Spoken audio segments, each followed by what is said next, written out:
So sekarang ni ada datang Honda HR-V. Okay, customer dia komplain tengah-tengah drive tu, pow!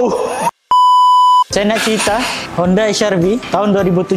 Customer dia komplain dia tengah highway ni, tiba-tiba boom, stable dia putus, RPM dia rem, RPM dia kosong. Bila kita orang dah buka oisam dah memang penuh habuk besi lah. Customer pun dah proceed nak buat overhaul gearbox. So untuk penjagaan dia ni, yang pertama ialah korang kena jaga minyak lah. Setiap 20,000 korang kena tukar minyak, dan juga 40,000 korang kena tukar filter gearbox. Ok, untuk Honda CVT model ni lah biasa kena dalam 150,000 km ke atas. Ini mileage dia dalam 152,000. Memang sampai masa dia lah, kalau boleh cakap sampai masa dia untuk gearbox ni nak overhaul. Kepada korang yang di luar sana ada masalah kereta, tak kisah kereta konti ataupun kereta biasa, korang boleh datang ke Transmatic Automotive Section 15 Shah Alam. Kalau ada sebarang pertanyaan, korang boleh klik link di atas. Jangan lupa follow dan share video Mechanic Transmission.